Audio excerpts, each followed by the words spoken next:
And let's go. Now this one is related to, this question is related to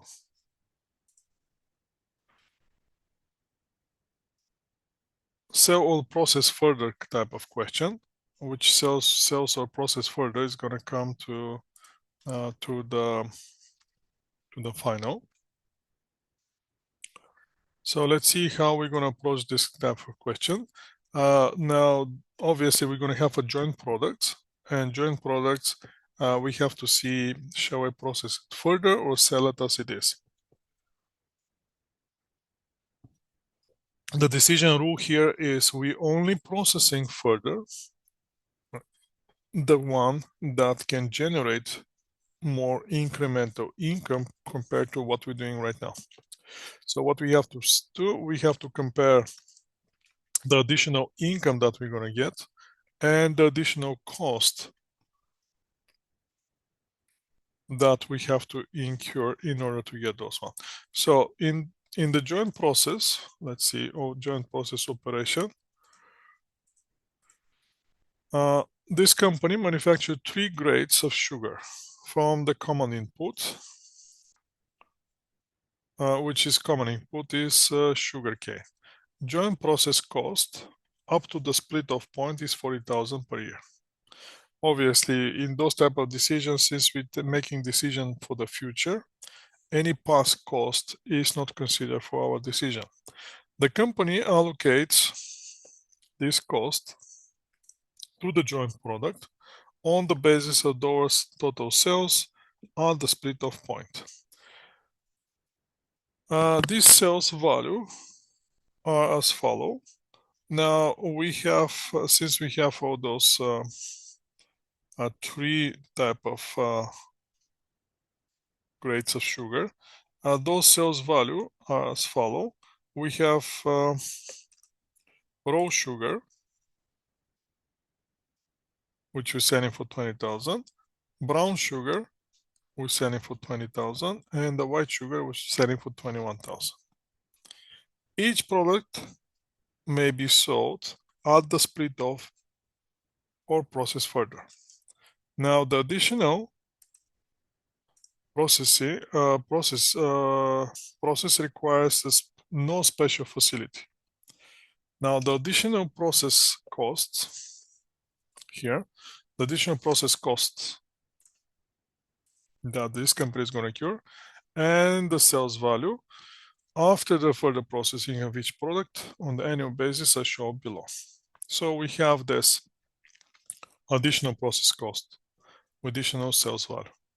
So what we have to do is so we can get the product here.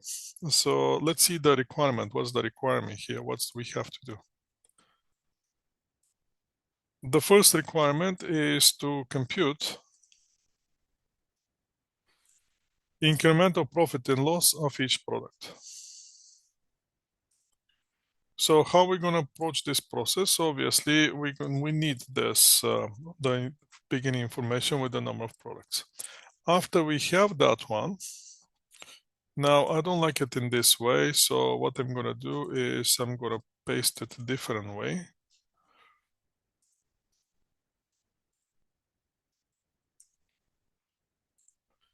Just give me a second to paste it in a different way. That's the way I want it. I want it in that way. And we have those 3 products.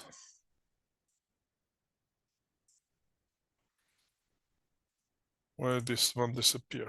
Probably disappear somewhere. Just let me do some formatting first, and then we're gonna move again.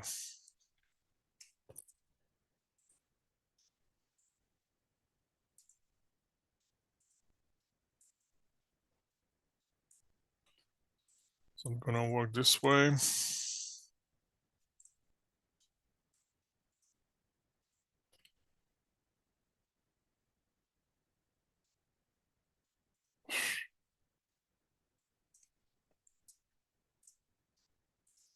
Start getting annoying this Excel, but again, the ultimate goal is to get what we want, and eventually we're gonna get it one way or another.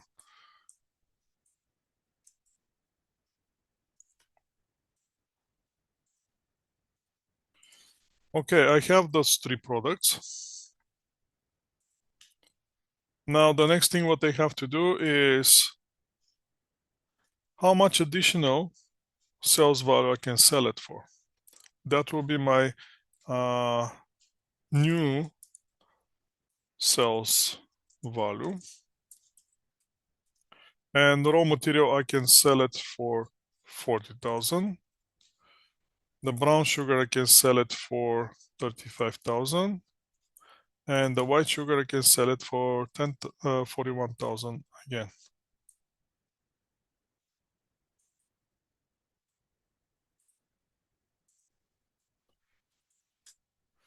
So I get my starting point.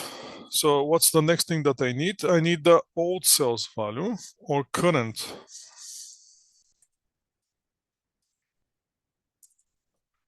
And the current sales value for the raw sugar is 20,000.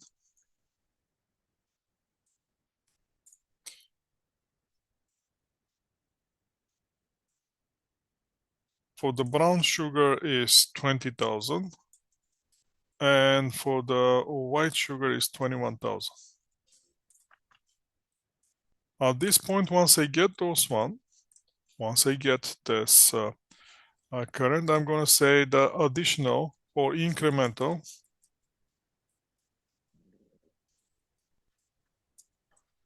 value that I'm getting. And obviously the incremental value will be simply difference between the new sales value and the current sales value. So additional, I'm going to get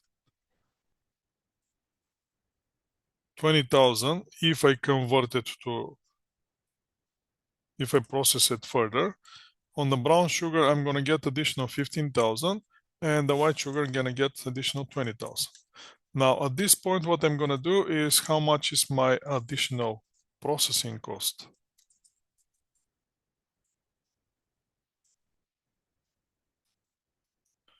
And I can see my additional processing cost for the raw sugar is 21,000. For the brown sugar is 14,000. And for the white sugar is 6,000. So if I want to convert them and get the new sales value, I have to spend that money. So the question is, where is my profit?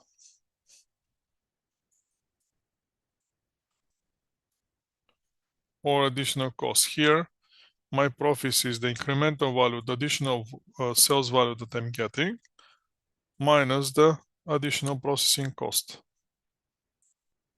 On the first one, this one minus that one. So on the first one, I'm losing $1,000 if I process further. On the second one, I'm gaining $1,000. And the last one, I'm getting $14,000. So now the question is going to ask you, compute the incremental profit loss for each of the products. So what's my incremental profit? On the raw material, I'm losing 1,000. On the brown sugar, I'm losing raw sugar, I'm losing 1,000. Brown sugar, I'm making 1,000, and the white sugar, I'm making $14,000. So now the next thing that the question is going to ask you is,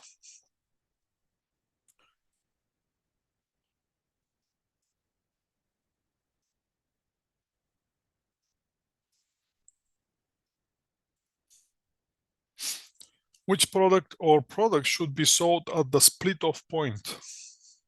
So which one we should sell at the split off point?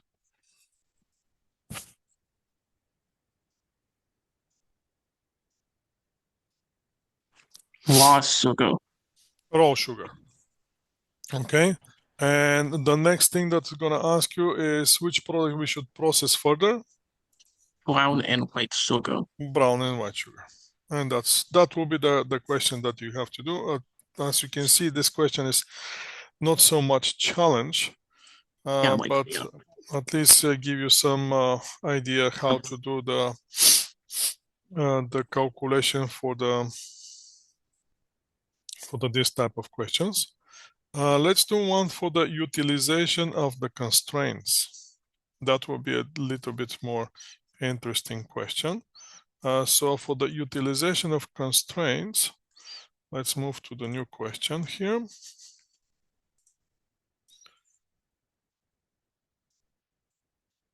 So we're going to have a little bit more information about these three products. So before we start doing anything here, when you have a constraint, remember what was the general rule for the constraint. For the constraint, you're still chasing the cost, the contribution margin per unit, but you're focusing after that only on the units which give you the higher contribution or the product that give you the highest contribution margin within the constraint. Make sense? So we're going to have those products here, product D1, product D2, and product D3. And this is the cost information for all those three products. Okay, so we have the selling price, we have the variable cost, we have the total variable cost, we have the contribution margin per product, and we have the contribution margin ratio as well. That's what we have. Now, obviously, at this point, my winning product is D2. As you clearly see, the D2 is my winning product. Why? Because generating the highest possible contribution margin of $90. All the other two products are lower. This one give you $40 and this one go $36. So this is the basic information. Now, the next thing that we're gonna happen is due to something that's happening in the company, we're gonna see now demand of the company, see its capacity. Start cutting and pasting here.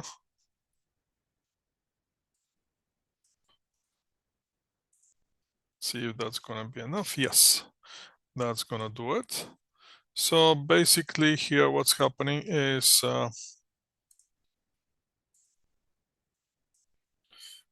due to the influenza break of the plant of one of the competitors, demand of the company's products far exceed the capacity to produce. Management is trying to determine which product to concentrate for the next week in filling the back order, or we don't see what's this one, in filling the back order or of orders, more backlogs of the orders. The backlog of orders. The direct labor rate is $16 per hour, and only 3,000 hours of labor time are available each week.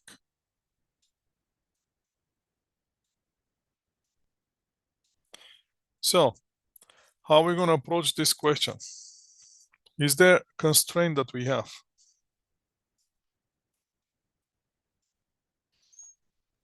Yes. Yes. So the question is, do we have first, let me see, is the question give you a little bit more information here? And what do we have to do first? Because as you can see, you don't have a demand per products. So we don't know how much will be the what is our constraint and how many more hours we have we need to satisfy our demand. That's the only problem here. So, but let's see the requirement. First, compute the amount of the contribution margin that will be obtained per hour of labor time spent for each product. So we're chasing now contribution margin per hour. Now, what do we need? Obviously, we need this information, no questions about it. But what I'm going to do is I'm going to shrink this information. I'm going to get the first three lines here. I'm going to pause them here, product 1, 2, and 3. Then I'm going to get, why copy it when I just can copy it? That will be easy. Leave the question here. D2, D1, D2, D3. Then I'm going to get the variable cost. I'm going to post here the variable cost. And at this point, we can calculate our contribution margin, correct?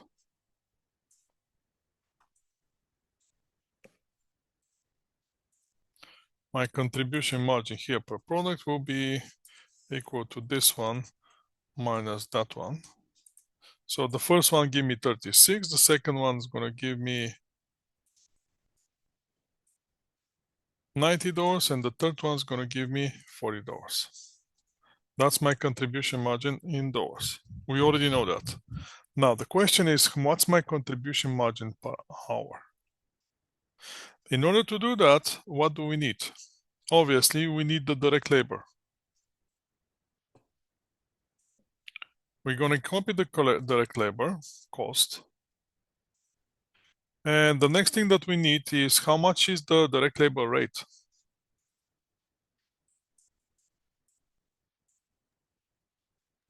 Do we have the direct labor rate? 16. 16 per 16. hour. So if I have my direct labor rate, can I calculate how many hours I need for each product?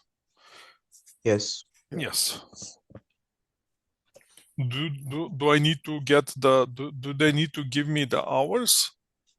That's not necessarily. Now direct labor rate is $16. And here we have $16 and here we have $16. Now the question is, how many hours we need to complete in each of those products? Hours per product.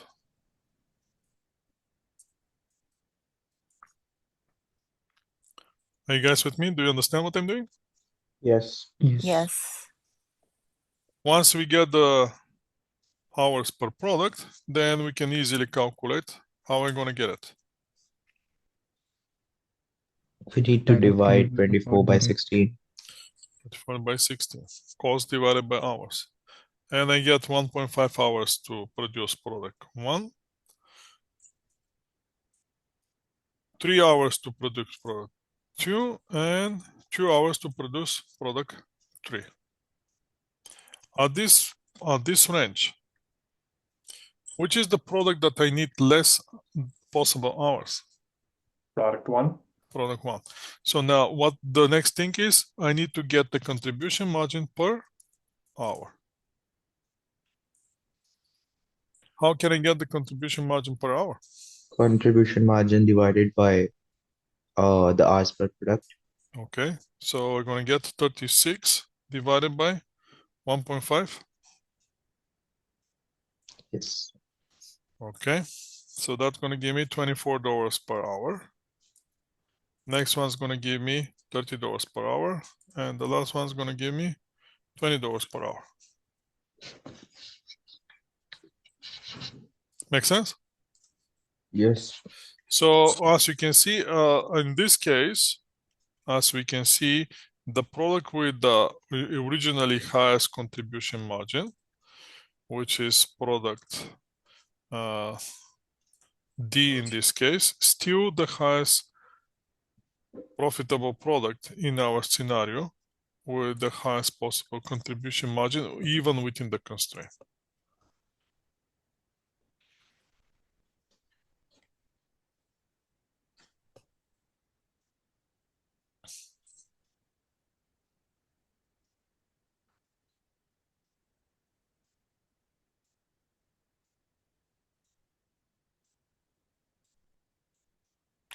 Okay, the next thing that the question is going to ask you is on which order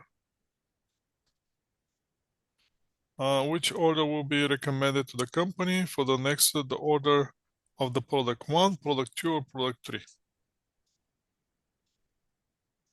So which we're going to produce if we have to do the back orders only. On which product we should focus? Product 2. Product 2, obviously. Now the last question is going to be By paying overtime wages, more than 600 hours of direct labor can be made available next week.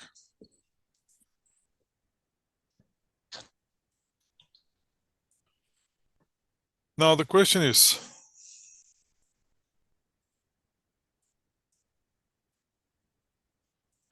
up to how much should company willing to pay per hour in overtime wage, as long as there is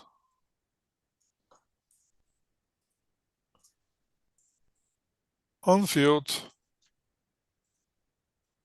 demand for the three products.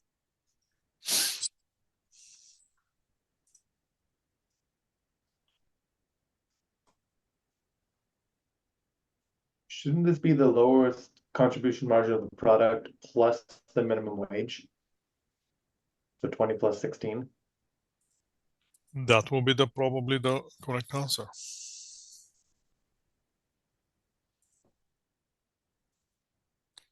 Can you explain that one again?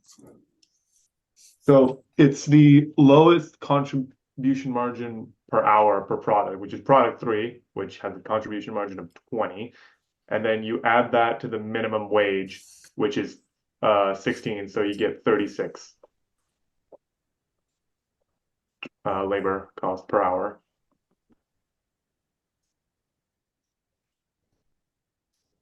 Okay, 36.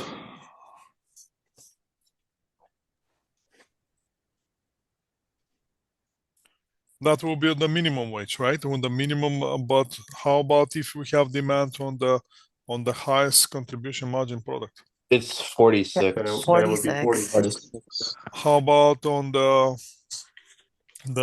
not so high? 40. 40. 40. So 40. what will be the maximum amount that will be willing to pay?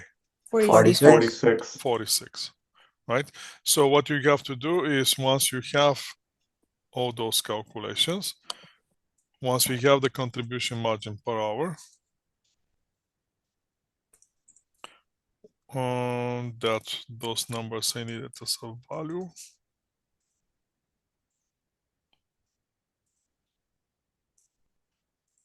Then we're gonna add the regular rate, which is $16.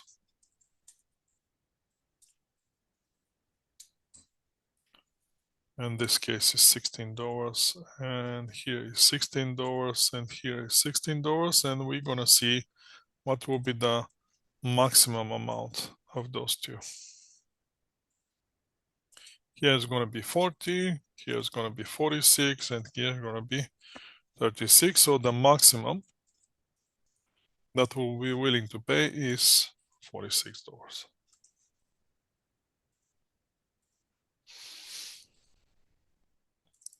There should be no challenge with this type of questions.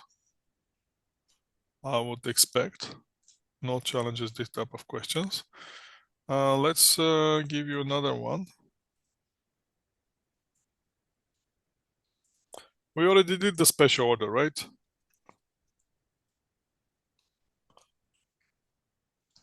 How you feel on the make versus buy decision? We review that. Yeah, we can review it, definitely. Definitely we're gonna review, that's the point of this. But how do you feel about make versus buy? If you're comfortable, or if you're shaky, or you don't know what to feel before you Sometimes a see the little question? confusing. Confusing? Kind of in the middle. Kind of in the middle. So then how you decide to cook at home then? If you're in the middle, At how that you time, decide to cook at home? that time we are in a constraint. We can't buy. We don't have the money, so make is the best option then. I mean, but are you sure about it? Or you don't know? Because it may turn out that the buying might be the best option. And that can save you time. I don't know. In some Making is cases. definitely cheaper. Making is still definitely cheaper, especially in Vancouver, right? Yeah. Vancouver is different animal. Is there anything cheap in Vancouver? There's nothing cheap in Vancouver, I guess. Water, probably. Which city you living? Burnaby. In Burnaby, there's water and sewage every year that everybody has to pay. Do you know that? Yeah. If you're owner of the house or apartment or whatever, there's a water and sewage fee that you have to pay to city of Burnaby every year. Yeah. It's a heckle of a charge. That's part of the living expenses. So this is the question. So let's see now what we're gonna do with this question. Company manufacture variety of electrical switches. The company is currently manufacturing all of its own components. The outside supplier has offered to sell switch to control for $32 per unit.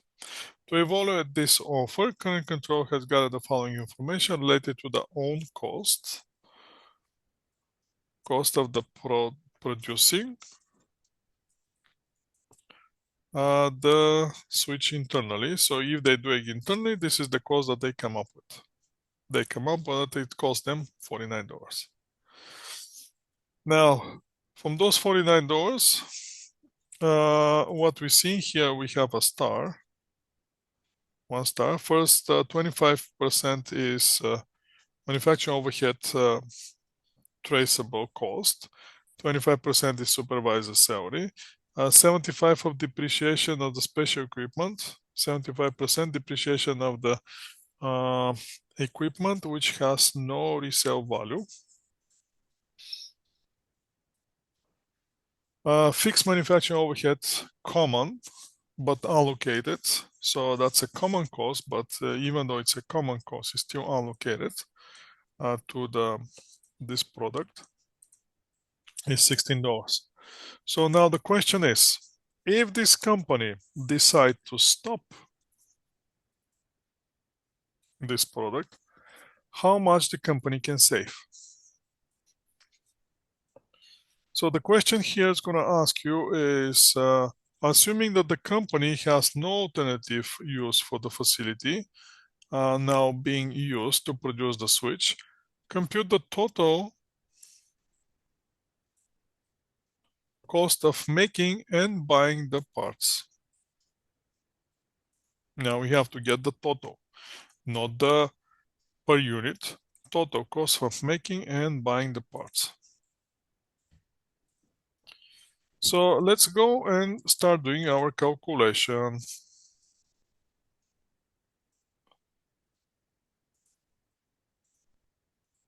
How many parts are we talking about here?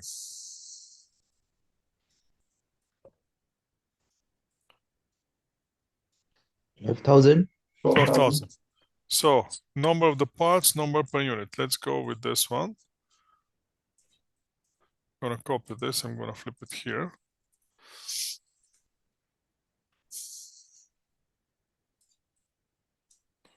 $12,000 units per year. Now, if we buy it, let's go and buy it directly. How much we have to pay per unit? We have to pay $32, correct? Yes. So in total, for the 12,000 units, 384,000. let's put these units here. And if we wanted to produce the 12,000 units, that will be 32 times purchase. 12,000. Purchase 12 times 12 is going to be, let's make it bigger. So 384,000. 384,000. So we have our first number. That's how much it's going to cost us. Mhm. Make sense? Yes. Now the question is, how about if we make them? Let's copy this and let's start making them. Let's go make.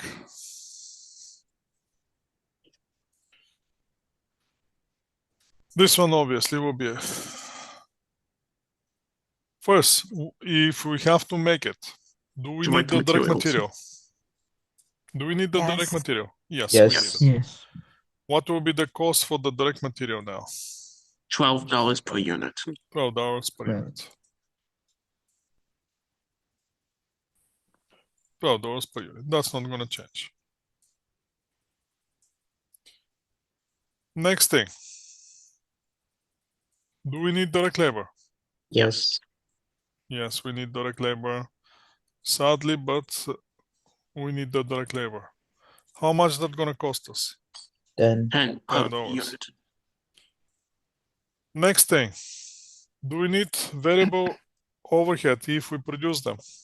Yes. Yes. Yes, we need the variable overhead. And that's going to cost us another $3. $3. Now, next one. Fixed manufacturing overheads, which is traceable. Do I need those one? Yes. Yes. Yes. We only need it Now, partly. but if I decide to buy it, can I avoid all of that? No. No. How much I can save? 75. 25. 75%. Oh, 25. 25. 75 or 25 now? 25. 25. 25. Why? Because the supervisor is bye-bye. Depreciation, there's nothing I can do with the depreciation. Make sense? Yes. So think when you make it, when you considering making it, yes, do I need the machine? Yes, I need the machine. Does the machine have a resale value? No, it doesn't have the resale value. Do I have to put amortization? Well, I'm gonna put amortization because if I don't put amortization, I'm gonna end up paying too much taxes. But for management decision, for the management decision only. If I decide to buy it, can I save on that depreciation? Can I use that Yes. machine for something else? Yes. For what? There's no. Oh, there The- is no. It's a So special no, you equipment. can't use it. I cannot use it for anything else. So basically, that's. Do I have to allocate the depreciation for management purposes in this case? No. Only we are allocating the cost that can be avoided. So that will be the $8 times 25%. Two. 20, $2. yes, times 0.25. So this means that we only $2. need to use 25, So like, what sorry. I can do now, I can start calculation. 12 times 12,000. 12,000. And all the way to the end. Boom.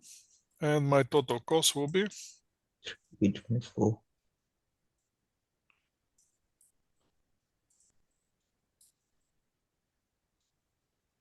so if I have to make it,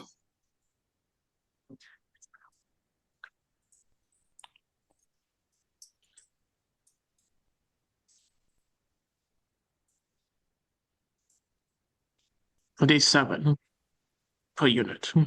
per unit will be yes. See, $27. In total will be 320 $4,000. 24,000. 324,000. 24,000. So what should I do? Make it or buy it? Make it. Make it. Make it. So what should I do? Accept the offer or reject the offer? Reject the Reject. offer. Now the other thing is let's add some twist.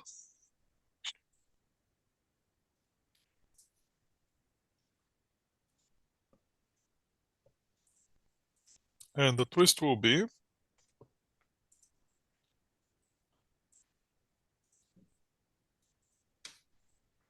suppose that the switches were purchased and the current control used the freed capacity to launch a new product. So anyway, we're losing money, but we go for it and we producing new product. The new product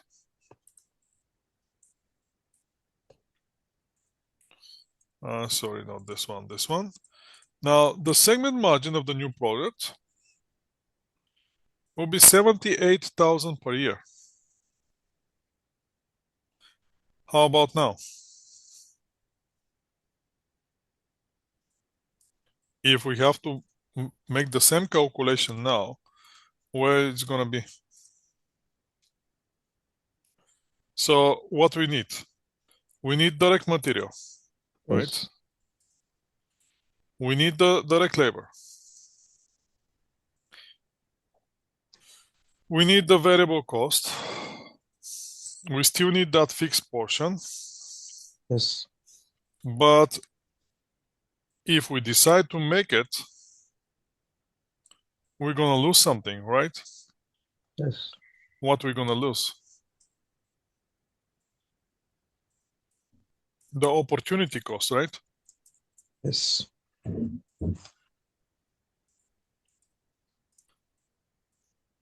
Of new product.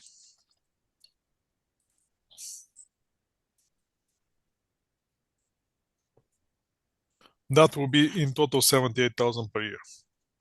So direct material, we have it. That will be 12. Direct labor, we have it. That 10. will be 10. Variable overhead, we have it 3. Variable fixed overhead, the one that we can have to carry only, is 24. Let's make some adjustments here to this formula to be 42 rather than 26. So we have all those costs. The only thing that we're missing is the opportunity cost of the new product. If we decide to make it, we're losing that one. So we have to consider that as a cost, $78,000. So how much will be our now total cost? We have to include those 78. Once we're including the 78, what shall we do? Buy it. Make it or buy it? Buy it. Now we have to buy it, right? Buying is better decision. Why? Because again, we're using the free capacity to get something else. Make sense?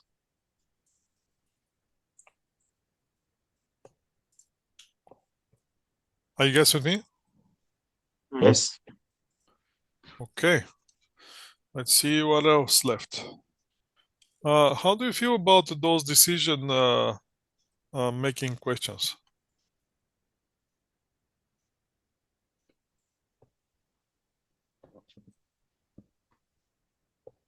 Pretty good. Which one?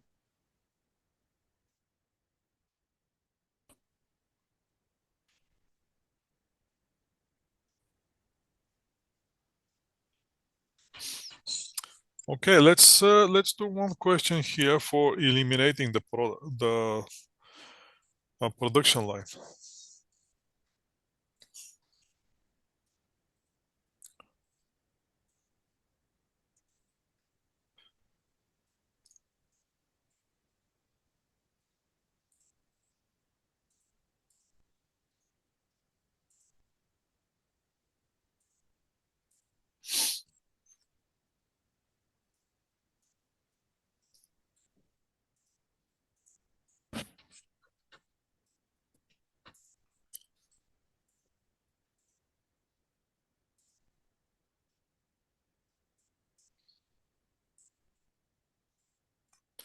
Okay, this company manufactured 3 types of bike: dirt bike, mountain bike, and road bike. Data of the sales expenses for the past quarter are given below, which below is gonna be right here. This is now below. We're gonna have those 3 bikes. And what we can see is we have our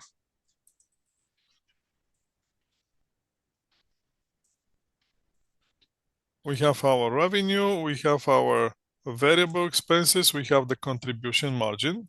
After that, we have some depreciation of the special equipment. Then we have the sales production line manager salary, allocated common fixed expenses, of that much.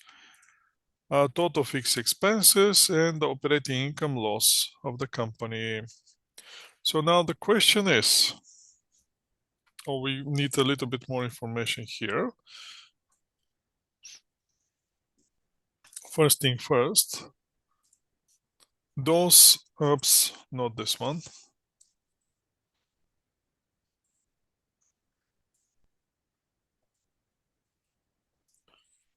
First thing first is that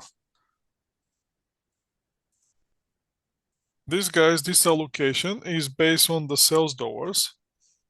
So they're allocating the common fixed cost based on the sales dollars. And the management concern about continued losses by the road bikes. Obviously, road bikes losing money. And now they want your recommendation. What should I do with those road bikes? Should I eliminate them or should I keep them? What exactly we should do? The other thing that we know that, sorry, just a second, let's get this special. The other thing that we know is that, and one's recommendation whether to should continue or discontinue.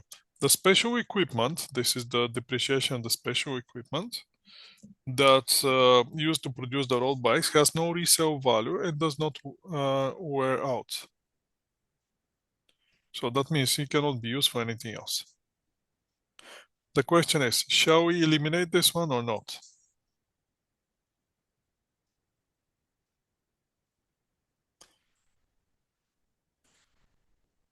Let's see what's required. 3 things are required here.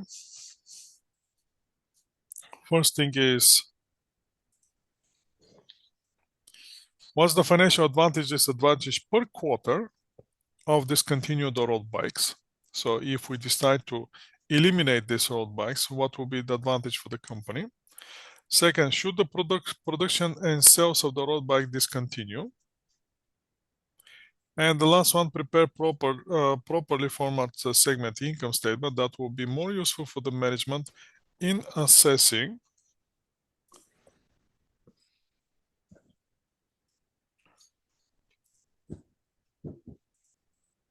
the long-run profitability of the various product lines. So let's start with the last one, and then automatically we're going to answer everything else. I'm going to copy this, and I'm going to flip it here. So now what we're doing is we're doing the calculations, and the calculations in this case are in this order, but I'm going to do some tricks here. I'm going to move this calculation here, and I'm going to calculate all those amounts. So now I don't have to go back and chase those numbers. This one will be deleted. I can grab all those one, format, paste here, and boom. So now I have this line with the calculation. So what's going to happen if this company eliminate the break? Obviously, this one should be calculation here.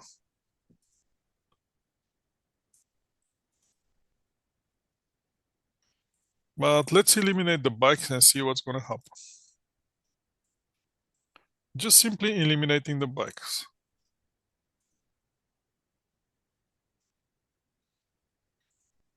Let me add some formulas here first.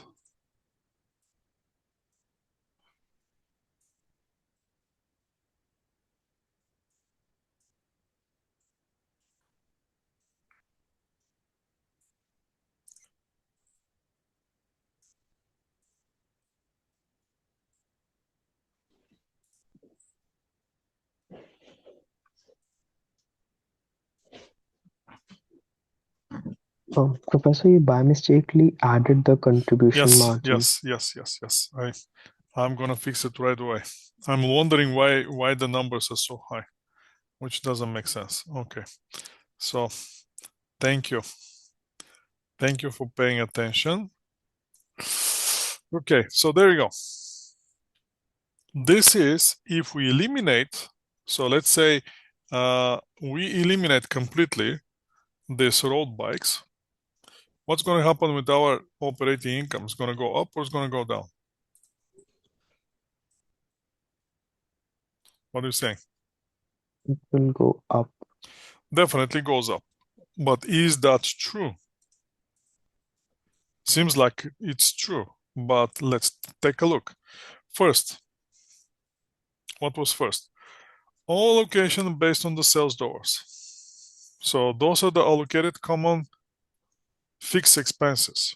So if those expenses are fixed expenses, can I save on those one? No.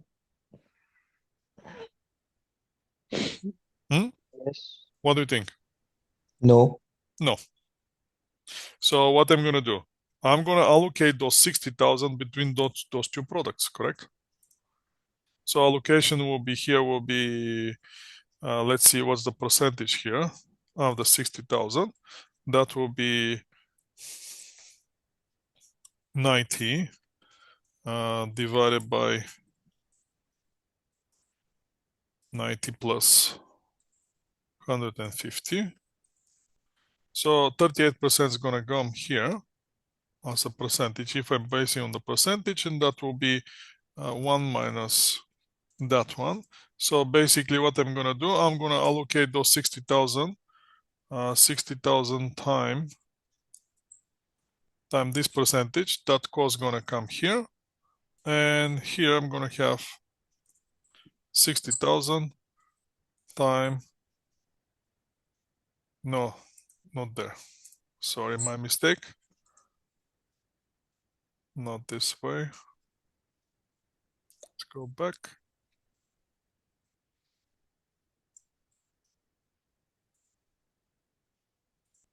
And this one here will be equal to 60,000 times 0%, which 0% here is not going to be 0, it's going to be 1 minus 38%.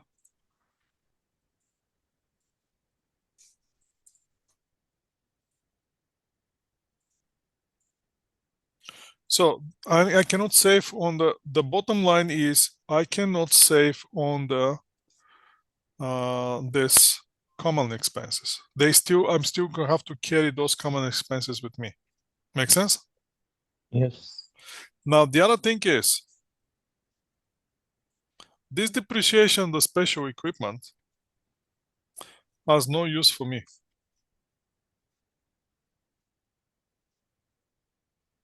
Means can I save on those $8,000? No. No.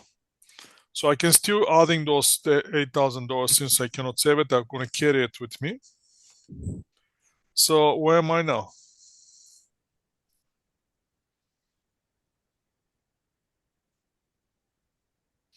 The other way we can look at this situation is instead of allocating the 60,000 the way I just did it, we can just carry those 60,000. Let's go back.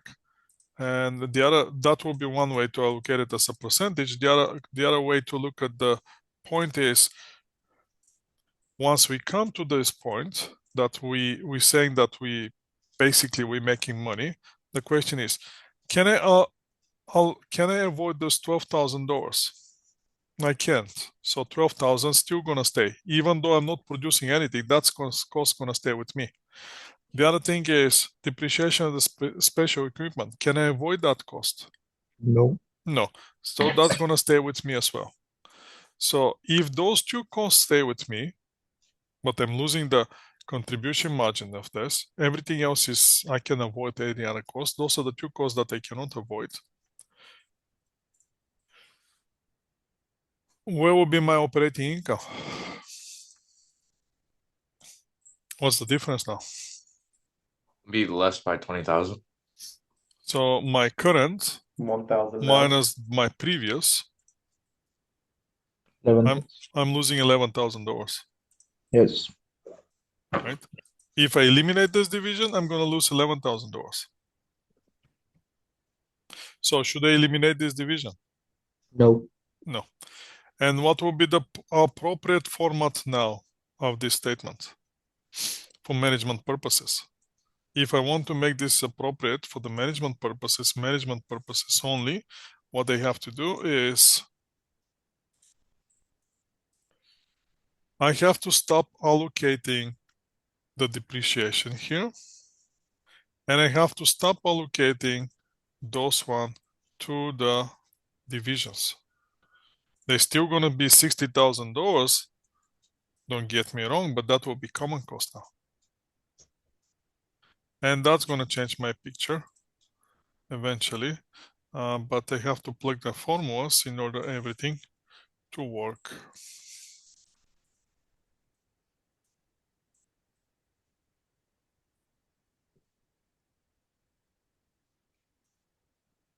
Here I need another formulas. And here I need the other formulas.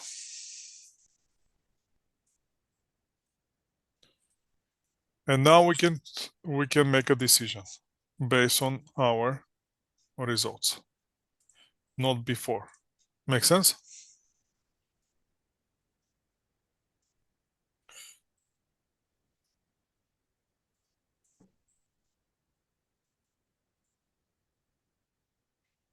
So in this case, it looks like we're making too much money, doesn't it?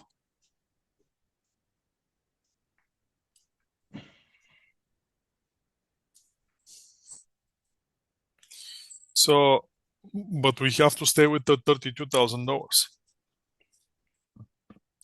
So for that reason, this one doesn't work for us. We're chasing here to have $32,000. We cannot change the results because this period already passed. The only thing that we're going to do proper allocation. And the proper allocation here will be now that the $3,000, the $8,000 with the depreciation, that's going to stay with because they carry with our equipment.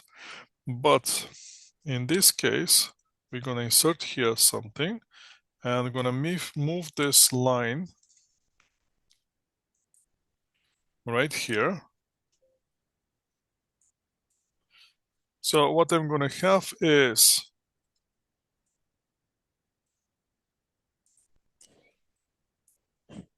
I'm going to have those one, but I have here, now we're going to have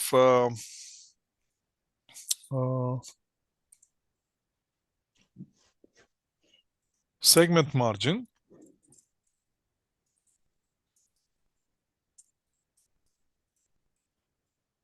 And that product segment margin is going to give me actually what is the difference between the contribution margin and variable cost or fixed cost related to that particular segment in that particular segment only. And once I get those results, that's going to be 63 minus 28 in this case, which doesn't make sense. That will be minus. Still doesn't make sense.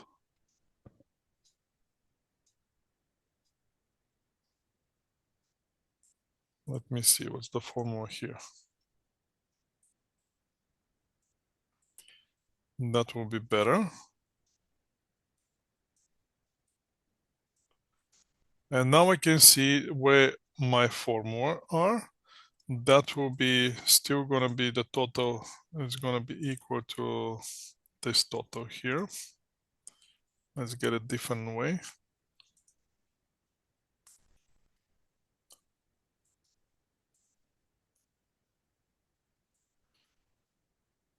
That will be my total here, 92. And once I deduct the common cost, now that will be the common fixed cost that's not going to be allocated. I'm not going to allocate those one anymore because I shouldn't be allocating those one. And that's going to give me my operating income to be minus 60 to be 32 where it's supposed to be. And those one now are irrelevant. And that's how my report should be in order to make a proper management decision. Again, We're still on the verge of making $32,000, so I cannot change the past information. But now I can see what's the contribution, product segment margin, contribution margin for every each product. And after that, I'm seeing the common cost, which is the common for the entire operation. That will be a question 4. Now let's find some more questions here, but instead of chasing random questions, let's be more specific. So now we have a variable costing, material labor, evaluating the investment center.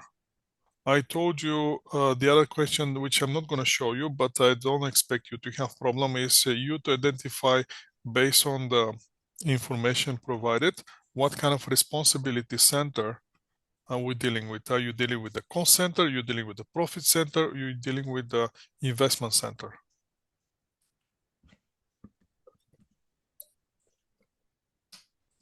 Now we have utilization of the constraints resources. We covered that one. We covered the sales and process further.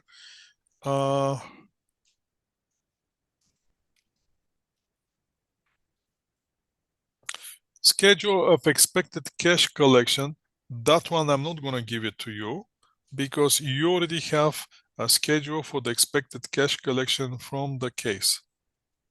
So we don't have to cover that calculation here. Make versus buy component, we covered that one. Labor and variable manufacturing overhead variances, we covered that one.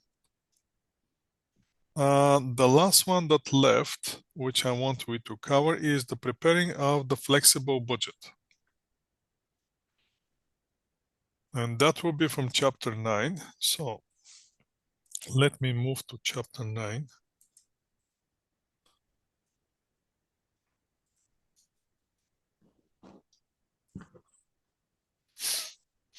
And get something similar, which is to that question. I don't think we have anything like that. And we did anything like that in the classroom, but now we can do it here, and you won't have any excuses that you cannot do it.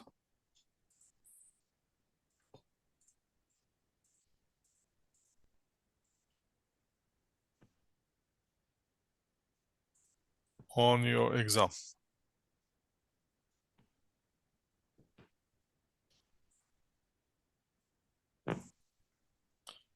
So let's see this question. It's very simple. You're going to be given a question which is on the information about the static budget. Now the static budget, for the static budget, when we're doing the static budget, remember, we're using some assumptions about the cost and we're using usually the standards. The assumptions about the cost is based on the cost behavior, how the cost behave, and the cost behave either as a variable cost, either as a fixed cost. So what we have to remember is variable cost per unit always stays the same, and fixed cost in total always stays the same. Try to get to the point that the costs are stable, don't fluctuate. And again, the costs are stable. And for the variable cost, the costs are stable per unit. For the fixed cost, the costs are stable in total. Once we know those one, we can move from the static budget into the flexible budget in any range that we need to do. So the information will be given. That will be the flexible budget for the month. Now you can see that the driving hours are driven as 100 hours. For the 100 hours, we calculating that the revenue is $365,005 per hour. And then we have the wages, which is that's how it's calculated. We have a variable fixed portion and the variable portion. We have the supplies, which is variable portion. We have the insurance, which is the fixed cost. We have the miscellaneous, which have the fixed cost and the variable portion. And we have the total expense. That much in total operating income. If we driving budget dividing hours is for the 100 hours. That's our budget for the net operating income. The next thing that we need is during the May, company actually work 105 hours. So what you have to do is prepare the flexible budget for the month of May. So that's what is required here. We need to prepare the flexible budget for the month of May. How are we going to do this? Oh, very simple. Now we can do it hard way, we can do it easy way. Easy way is you to just work with the formula, and the hard way is you to break the formula and put it on the fixed portion and the variable portion and get it all together. Either way, it's gonna work. So let's go with the hard way. So you can see the hard way. So basically, what we have to do, we have to adjust the formulas. How are we going to do that? Simply, I can simply here, one way is simply I can add here a line. Which line will be in my case? Do I want it here or do I want it somewhere else? Yeah, that should be okay here. Which line will be related to the number of units? And actually the number of units here is 100.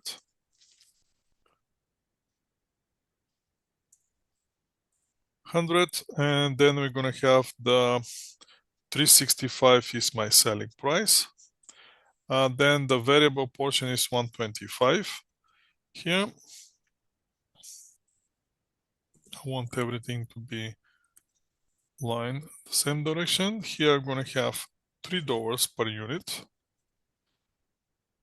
Here I'm going to have, that's a fixed cost. I'm going to deal with this one later, and that's going to have $1.8 here. So once I have those, what I can do is, let's remove this alignment.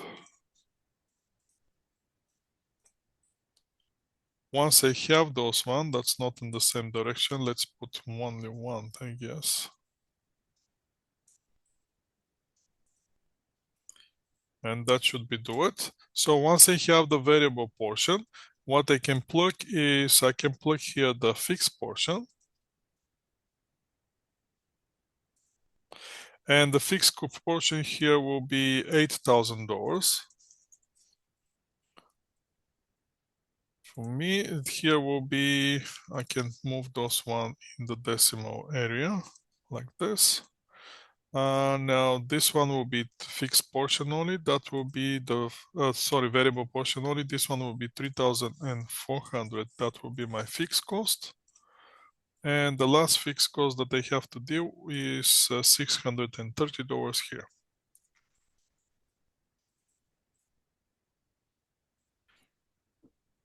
Now the next thing is I have to check that if this actually formula work.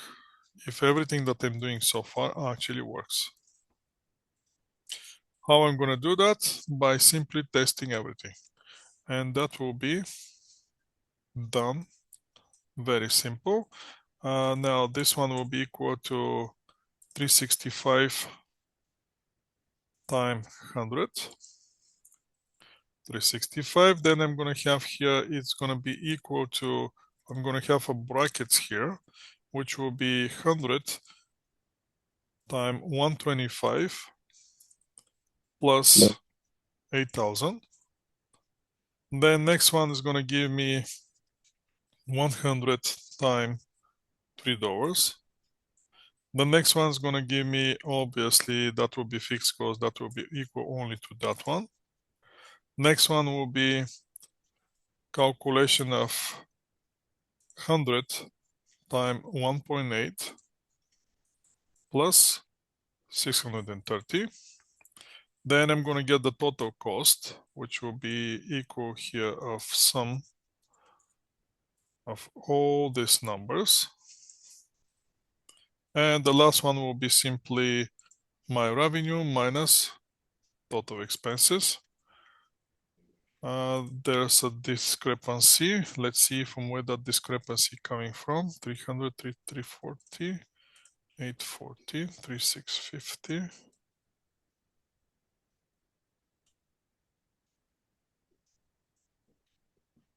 So the total expenses are not that much. Interesting. Now the question, let me see if I'm missing something on this question. They're saying that the total expenses are $30,010, which they're not $30,010. So the question itself is wrong.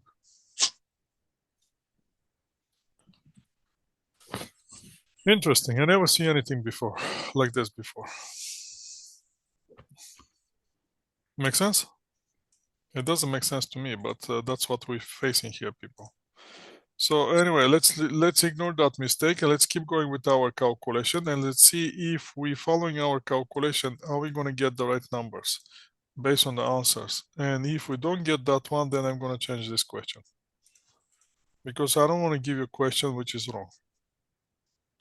But anyway, so this is our logic here. And you can see even on the original question, when you get all the calculation, that doesn't add up to 30,010.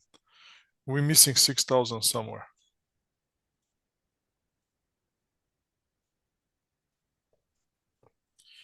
Anyhow, so this is when we're doing 100 units. So what we're going to do now, we can flip this one here and change it to 105. Simply change it to 105. Once we change it to 105, all the numbers should be changed. So let me check if I do that, am I going to get the right answer? Yes, you're getting the right answer. So the question is going to stay. Just make sure that once you're adjusting to the right one, you may have this total expense calculation might not be correct from the question. But once you adjust it to the actual production for the month of May, you're gonna get the right numbers. Make sense?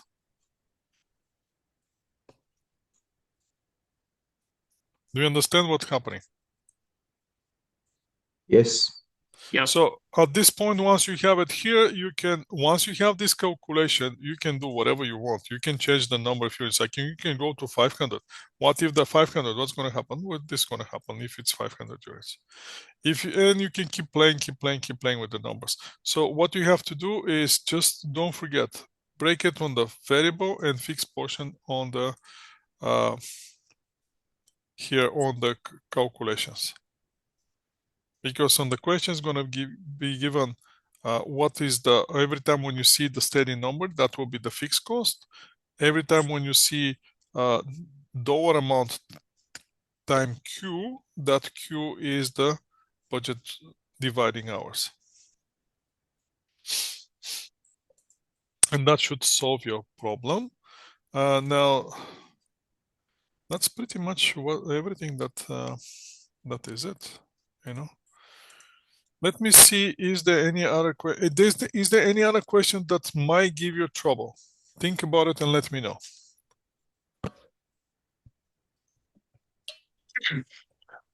Mr. Chekhov, this is off top. I noticed that on McGuire you still haven't graded the assignment 1 that I completed like a month ago. Yes, I haven't rated that one. I'm gonna clear all the assignments by the end of this week, and I'm gonna post you the marks. Now, the other thing that I haven't told you yet is that from the older assignments that you have done, I will consider only the how many assignments you have. Let me see. Pretty sure there's 11 assignments and 11 5 quizzes. assignments. So let me see. Let me double check on that one. First, let's make the exam available on the day that we discuss. So the exam will be available from next Monday, 21st, 12 a.m. So if you have nothing to do on the 21st, which will be the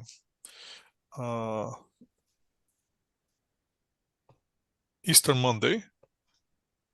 So from 000, you can start working on your exam until 30th, but 30th we're gonna limit it to 4:59 59 p.m.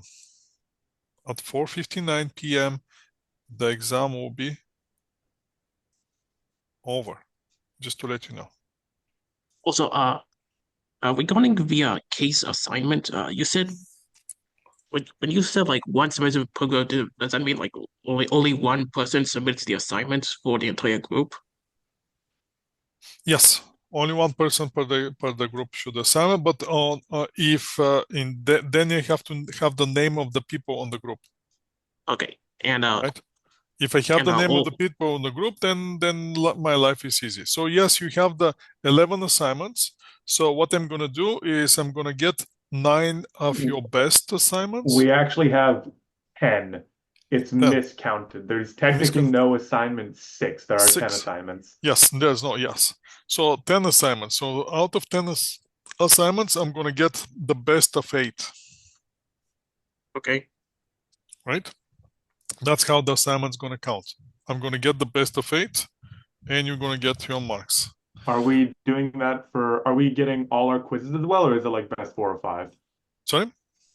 For the quizzes, because there's 5 quizzes, are we doing best 4 or 5, or are we counting all 5 quizzes? All of them. I'm gonna count Okay. all of them. Okay. The quizzes, so for the quizzes, I have people that missing, too many people miss the quiz 3. I have 4 people that missing quiz 3. On quiz 2, I have 2 people who missing quiz 2. And I have 1 person missing quiz 1. And I have 1 person who's missing quiz 4. Well, Quiz 5, quiz 5 is still, no, it's not. 5 people missing quiz 5.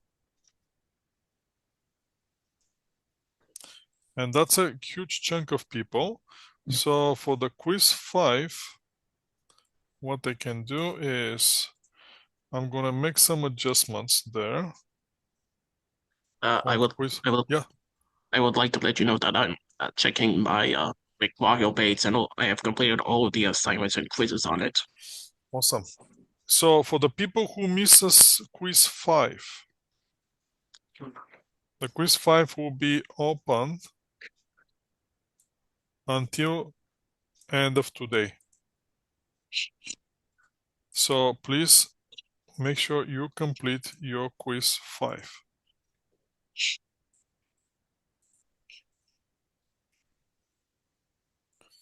Now let me see what's going on with the assignments. I know one person asked me for assignment 10. Let's see what's the situation with assignment 11. So 3 people missing assignment 10 and 3 people missing assignment 11.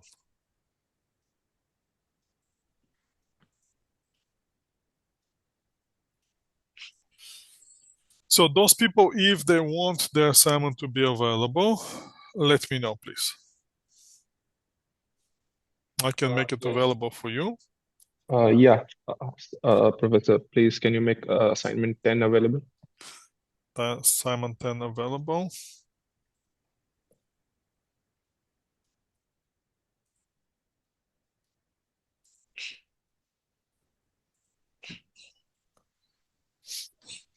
Assignment 10 is available. Can you please double check and make sure it's available? Okay, let me check. Let's do the same thing with assignment 11.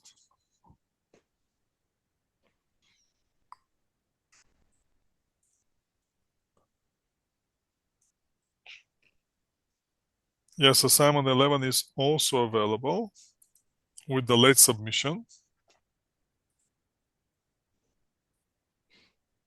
So please make sure you complete your assignment 10 and 11. You have availability for late submission. Assignment 10 is not available. It's locked. It's locked? Yeah. Even though you can submit it later? Okay, let me change the policy then. Let's actually open it. I have not completed it yet. It was locked when I saw. Okay. But you're gonna have by the end of today. Yeah, okay, sure. Just to make sure you understand. Okay, try now. Assignment 10. Refresh your browser and try again. And tell me if you see it.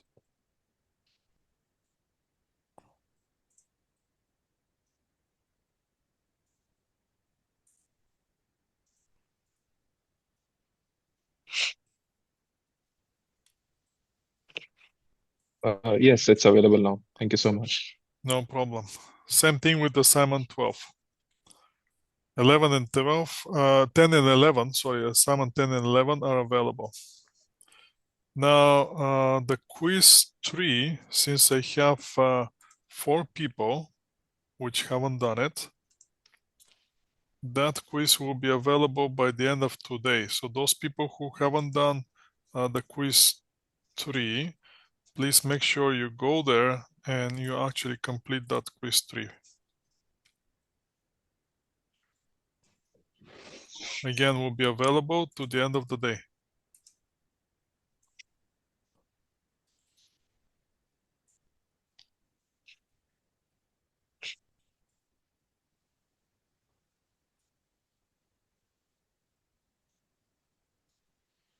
Okay, quiz 1, I have 1 person. Let me see if this person is here today.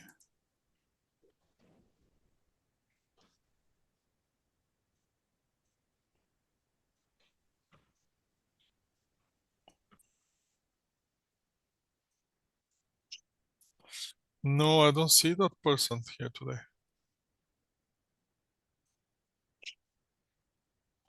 So now, even if I do something with the quiz 1, that person is not gonna know.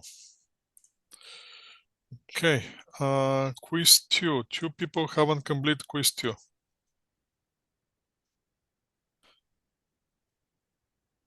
Ken and Sean.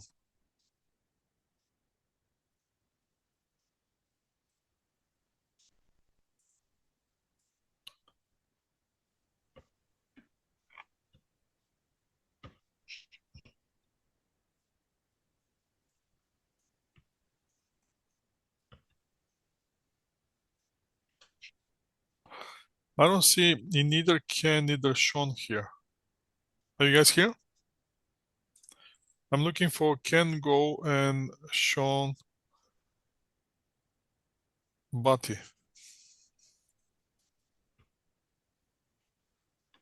I guess they're not here.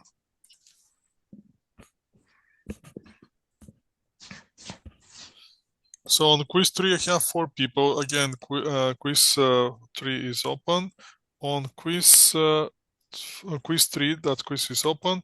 On the quiz 4, I have Nasrat.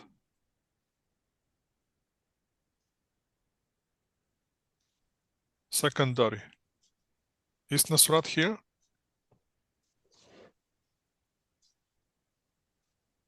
I guess not. Okay, that's make my life a way easier. And Nasrat missing the quiz 5 as well. So, and Ken missing quiz 5. So there's a accumulation of those people. Okay, fine. That's okay. So assignment 10 is open, assignment 11 is open. There I saw people in progress. Please make sure you submit those one. Now for those one who missing, there are a few people here and there missing assignments. If you want those who know that they're missing the assignments, if you want to submit your assignments, especially Connor on assignments 3 and 4, please let me know. Connor, are you here?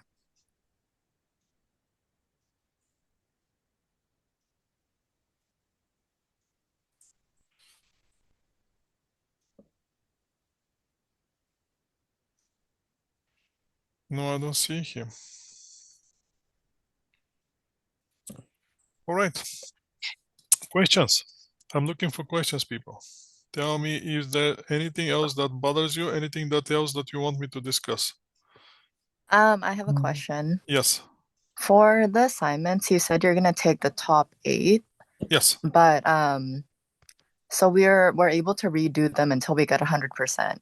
Do you take the average mark or do you take the highest mark? What do you think I'm gonna take? The highest mark? Then you're thinking right. Okay. I just wanted to make sure. Sorry, I'm not that cheap. Okay. Sorry. If you want me to go that direction, let me know. No, just making sure. Yes, no. I never do that, right? You're gonna get the highest possible that you can get.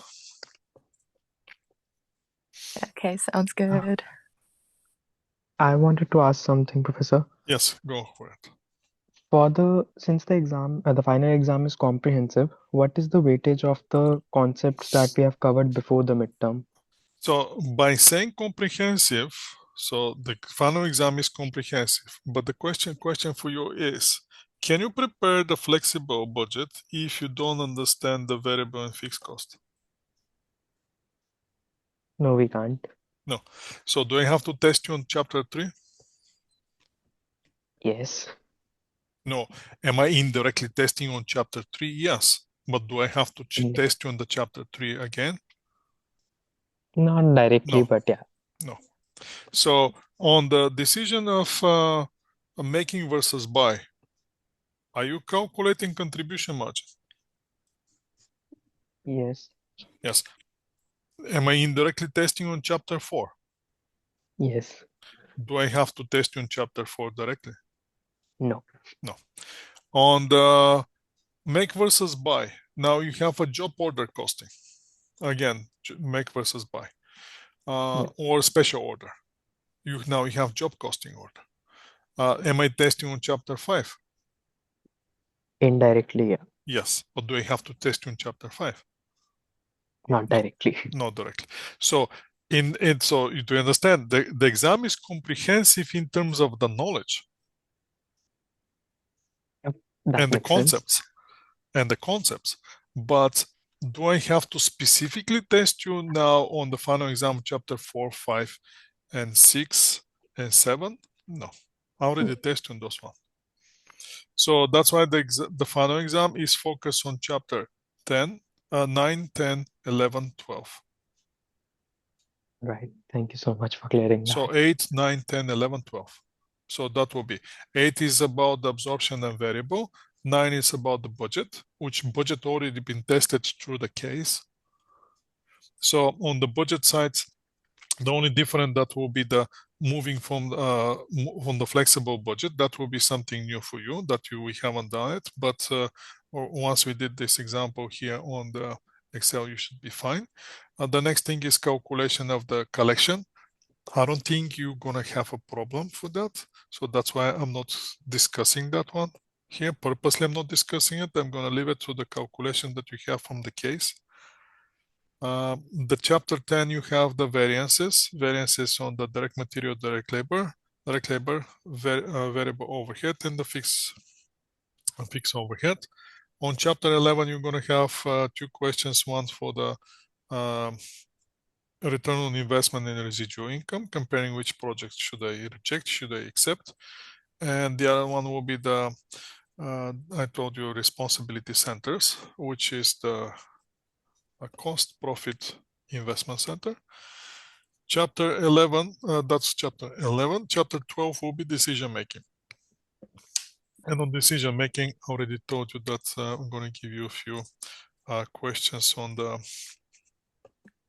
decision making. You're going to have questions on make versus buy,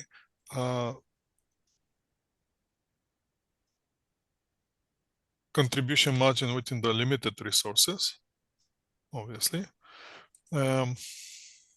special order, and I think that's about it. Now the division question is not going to be given on the final exam. I did it in the as you saw, I did it here in the exam review, but that question is not going to come with the divisions. So utilization constraints, sales process further, and then you're going to have make versus buy. Those are the questions on the as a question. Now on the multiple choice questions, you're going to have a drop or keep division. And on the multiple choice questions, those will be a little bit more, that will cover all the areas which are not covered by the main questions. But there will be theory questions, and there will be a little bit calculation questions, so that will be mixed. And I believe I told you on the multiple choice questions, you're gonna have, from chapter 9, you're gonna have 5 multiple choice questions. On chapter 8, you're gonna have 3 multiple choice questions. On chapter 10, you're gonna have 4 multiple choice questions. On chapter 11, you're gonna have 3 multiple choice questions. On chapter 12, you're gonna have, I believe that will be 5 multiple choice questions.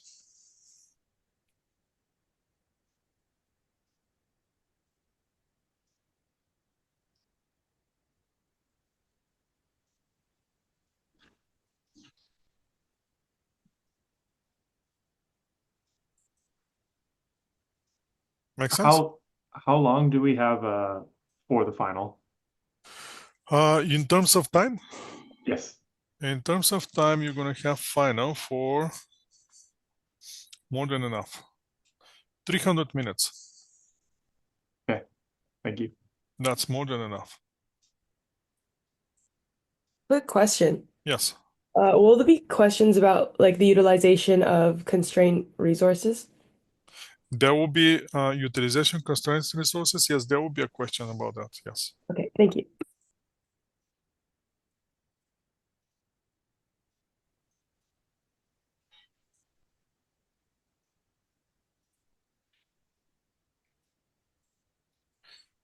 Any other questions?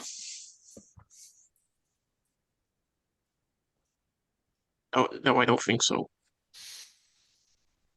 I think we cover everything. Now I'm gonna clear all your marks by the end of this week. So once I clear the marks, I'm gonna send you email to check your marks up to before the final exam, and then we're gonna wait for the final exam, and that will be all, guys.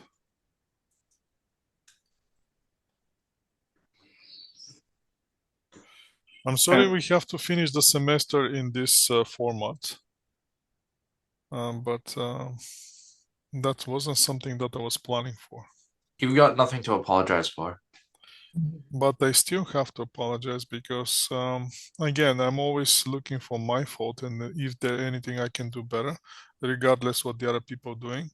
And the only thing that it's my fault. There's so many things that I'm thinking right now, because I was carrying like a luggage. If that luggage was in my left hand, the car obviously is gonna hit the luggage, and that's gonna avoid the injury. There was just bad timing, I guess, or something. The other thing is that I can do better is just behave the way I'm behaving in my country of origin. That's never going to happen there because I'm always paying attention and I always assume the driver never going to stop. So yes, do I have a fault? In this case, everybody says I don't have a fault, but me as a person who teaching managerial accounting and a person who trying to find a improvement in the everyday process, can I do better? Probably I could. Am I gonna do it? Now it's up to me. But I'll try to make some adjustments on so I avoid this to happen because there's so many people which are affected by this simple act. So one person doesn't pay attention for 1 second, and you see how many people are impacted, how many people are affected. And the only sad story is that you guys, you have no fault of everything, and you're the most affected of all. And I really apologize for that. No, but we should actually thank you for not actually like you could have easily just given up the class for the last 3 weeks and we could have suffered for that, but you still took online, you still put out the effort for us, and you are doing this practice questions, even though you could have easily skipped these 2 classes, but you still did the practice questions. So thank you for that. Thank you so Yeah, much. thank you. Listen, I can easily do that, Thank you. but that won't be me. If I do that, that's not be me. So I've been teaching in the classroom 3 days after they put stand on me for the kidney stone. I'm never going to find excuses with my health condition to skip the classes, because again, I don't know if you understand this, but there's 2 professions in this world that I believe if you don't have heart to do it, better don't start it. One of them is a doctor, and the other one is a teacher. So if you don't have a heart to do this job, don't even think to start it. That's my belief, right? So based on my beliefs, I'm never gonna find how can I say, excuse not to be in the classroom. Even if I can have 1,000 excuses, I'm still gonna be in the classroom, because again, I like what I'm doing, and I believe I have a heart to do it. Now it's gonna be up to you to say, do I really have a heart or not? You have the biggest one that we have ever think of, like having it in a professor.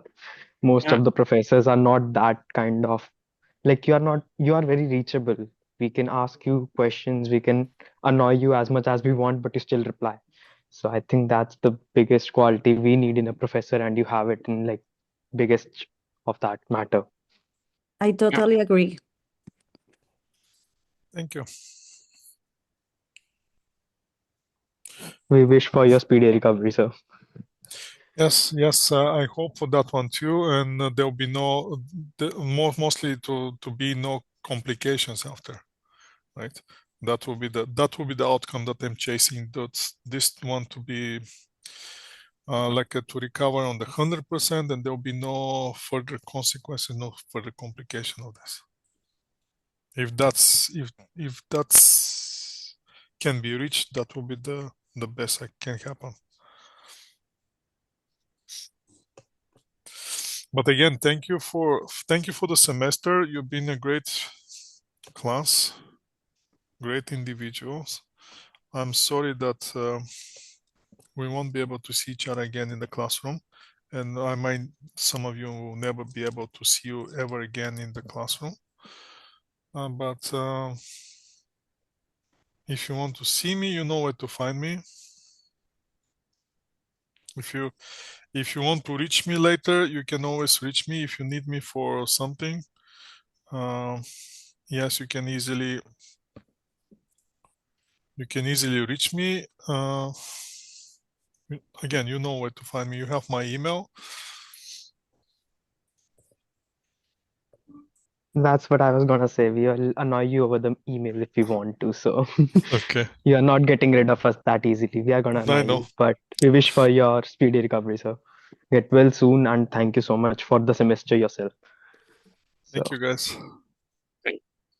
Thank you so much. Thank you. Thank you. Thank Thank you. you. you. Appreciate Thank you. everything. Thank you. Thank you. Thank Thank you. you. Thank you. Thank you. Thank you, guys.